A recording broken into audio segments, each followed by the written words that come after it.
Yang paling melatih paling gampang itu sebenarnya justru malah dengan kita membaca Al-Quran. Ya, membaca Al-Quran itu salah satu cara paling mudah. Ya, makanya jangan jadikan Al-Quran itu sebagai cuman sekedar ringtone gitu kan. Janganlah, ya. Kita harus beradab dengan Al-Quran. Ya, harus beradab dengan Al-Quran. Buku-buku apapun juga itu kan sumber ilmu juga, kita harus beradab. Nah, jadi itu beberapa. Jadi kalau Ibnu Qayyim al-Jauziyah rahimahullah mengatakan, jadi kalau bicara tentang jiwa, bicara tentang hati tadi itu, ya syubhat dan syahwat tadi, penyakitnya tadi itu obatnya mah Al-Quran. Nah, pertanyaannya, saya udah baca Quran gitu kan, tapi kok nggak dapat feel-nya? Ini yang menarik. Ya. Ginilah mungkin ya. Sebelah mungkin ada orang lagi mual-mual. Ya, dia mual-mual, kemudian subhanallah, Allah kasih petunjuk sama dia untuk minum jahe. Misalkan jahe kayak begini. Segelas minum, adalah baikan sedikit. 2 gelas minum, adalah baikan sedikit. 3 gelas minum, barulah hilang penyakitnya. Nah, Al-Quran itu juga sama. Saya menganalogikannya, ibarat kata kita ini dengan begitu berlimpahnya sakit di hati, di jiwa, di ruh kita ini, sekarang mungkin bisa jadi 1 lembar nggak cukup, 2 lembar nggak cukup, 3 lembar nggak cukup. Bisa jadi 1 juz baru terasa getaran tadi. Maka Nabi SAW, kalau Anda baca kisah-kisah para orang-orang soleh zaman dulu di luar Nabi, pastinya itu, saya pernah membaca, itu bahkan Rasulullah itu pernah semalam suntuk hanya membaca 1 ayat. Kalau teman-teman baca dalam surat Al-Qasas ayat 16 itu nanti coba lihat ya, Al-Qasas ayat 16 itu bunyinya faghfirli Rabbi inni zolamtu nafsi Rabbi inni zolamtu nafsi faghfirli faghfaralahu innahu wal ghafurur rahim. Coba lihat Al-Qasas ayat 16. Rabbi inni zolamtu nafsi faghfirli faghfaralahu innahu wal ghafurur rahim. Anda bayangkan kalau ayat itu kita baca sekalian, subhanallah ya. Lama-lama nangis sendiri kita. Mulai itu perlahan-lahan habis ya. Keselnya habis, ya penyakit hatinya habis. Enggak langsung habis mungkin, tapi perlahan. Makanya kita lihat doa-doa dalam Al-Quran itu. Dia ada yang doa-doa spesifik. Udah mentok banget, misalkan nggak tahu lagi mau ngapain, bingung mau ngambil ini, salah, ini salah, itu salah, dan nggak tahu juga mau ngambil solusi apa. Maka ada doanya, doa Zunnun. La ilaha illa anta subhanaka inni kuntu minaz zalimin. Itulah. Nabi Yunus dalam 3 kegelapan itu kan, subhanallah. Allah mewahyukan kepada beliau gitu kan. La ilaha illa anta. Enggak ada yang tiada yang berhak disembah kecuali Engkau. Inni kuntu minaz, dan aku termasuk orang-orang yang zalim. Udah mentok banget, itulah.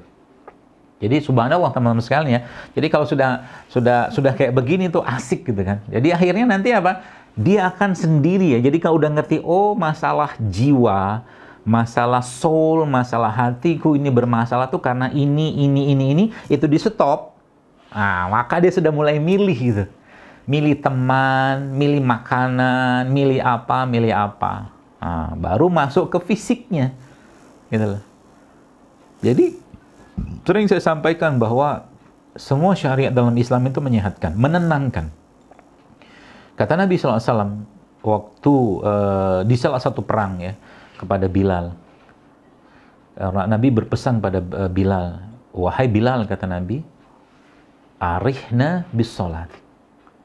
Tenangkan kami, damaikan kami dengan sholat.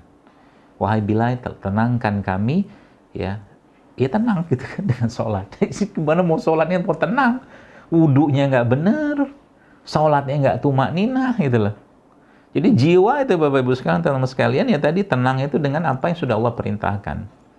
Ya, kalau mau ketemu Allah tenang, kalau nggak mau nggak apa-apa, nggak ada ruginya pada Allah, gitu loh. Jadi kalau mau ketemu Allah dengan tenang Bapak Ibu sekalian, ya tenangkan jiwa itu dengan syariat tadi. Minta, ya Allah jadikan Al-Quran ini. Ya, kalau teman-teman baca salah satu doa yang penghilang kesedihan itu, ya, yang di situ kita minta pada Allah, ya Allah jadikan Al-Quran ini sebagai temanku, sahabatku, penenangku, gitu kan, masya Allah doa itu. Ya, ada doa yang Allahumma ini abduka ibnu amatika nasiyatik, ya, itu kan. Nanti coba dilihat doanya itu, seperti itu. Maka tadi saya katakan tadi, Lagi sakit juga sama. Lagi sakit ada doanya Nabi Ayub. Jadi dia ibarat kata jiwa-jiwa itu dia punya masing-masing doa. Nabi Ayub ketika sakit apakah berdoa, ya Allah sembuhkan sakitku, hilangkan kustaku, hilangkan bauku? Enggak. Ya, karena beliau seorang nabi dengan akidah yang luar biasa, dengan iman yang luar biasa, maka doanya cuma apa? Doa Nabi Ayub apa? Ada yang ingat? Doa Nabi Ayub? Apa Ustaz? Robbi ini. Kok saya juga lupa. Engkau tahu keadaan. Iya. Ya. Nanti doa Nabi Ayub coba dilihat itu. Nabi Ayub itu kan bilang, ya lupa ya, subhanallah. Ini gara-gara apa nih lupa? Ya intinya, Rabbi anni massanyat duru anta arhamur rahimin. Ya Allah, lihat kata-kata Nabi Ayub itu kan, aku sakit ya Allah. Allah Maha tahu beliau sakit. Allah Maha tahu Nabi Ayub itu alaihissalam sakit. Ngapain juga ngomong gitu kan? Tapi Allah ingin melihat pengakuan dari Nabi Ayub itu gitu kan? Itu yang membuat Allah tuh senang. Teman-teman, sebelum doa itu kita ucapkan dalam untayan-untayan kalimat kita, Allah sudah tahu bahwa kita akan mengucapkan doa itu. Sebelum sedekah itu kita berikan pada orang lain, baik itu lembaga zakat atau fakir miskin, doa apa, Allah sudah lebih dahulu menerima sedekah itu dibandingkan orang yang menerima tadi. Itu Masya Allah kayak begitu jadinya. Jadi udah kayak begitu tuh kita bersedekah itu, ya akhirnya karena memang pengen Allah yang langsung terima gitu kan. Bukan orang tuh yang terima, dan kita nggak perlu terima kasih dia. Karena ketika sedekah itu diberi, maka kalau lagi hati susah, hati gelisah, pergi tuh. Jadi ada 3 kan resepnya kan. Atau pergilah samperin orang-orang miskin itu. Bawa makanan terbaik kita, bawa uang terbaik kita. Kalau punya uang 100.000 yang masih baru, kasih yang 100.000 yang baru, jangan 100.000 yang lecek. Karena kita sedang memberi ke Allah, bukan ke orang itu. Healthy soul tuh kayak begitu teman-teman sekalian. Ya, barulah nanti kita kan, mereka orang-orang yang sudah health soul-nya itu sudah bersih, jiwa udah bersih, hati udah bersih, mulai mikir dia. Sekali-sekali mungkin tidak masalah lah, katakanlah misalkan ya kita namanya juga manusia, pasti akan melakukan hal-hal yang ya sengaja tidak sengaja, mungkin jangan sampai dosa besar pastinya. Ya. Jadi maksud saya itu kita minta sama Allah, bahkan ada satu doa yang mungkin teman-teman pernah dengar ya, Allahumma inni as'aluka fi'lal khairat wa tarkal munkarat wa hubbal masakin. Allahumma ya Allah, kumohon kepadamu untuk terus-menerus bisa melakukan kebaikan, wa tarkal munkarat, meninggalkan keburukan, wa hubbal masakin, dan mencintai orang-orang yang miskin. Atau doa Allahumma ati nafsi taqwaha wa zakkiha anta khairu man zakkaha wa maulaha. Segitu. Minta dibersihkan hatinya. Jadi kalau udah kayak begitu, saya Masya Allah, indah banget. Jadi ketemu kita, misalkan gini ya, misalkan Mbak Dini lah misalkan, atau kakak Dini ya, atau kakak Dewi gitu kan, mau ketemu gitu kan. Ketemunya karena Allah, untuk saling menasihati karena Allah. Maka ada sebuah hadis yang Nabi pernah jelaskan bahwa nanti di arsy-nya Allah itu ada di arsy-nya Allah itu ada lagi satu mimbar dari cahaya.